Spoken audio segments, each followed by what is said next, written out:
world's first Knotwork codebreaker.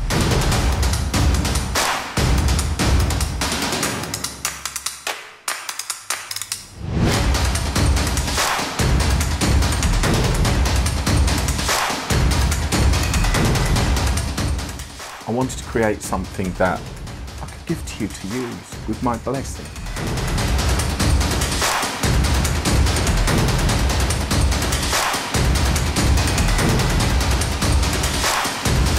I will be doing a full demonstration of some of the ways that I could use this.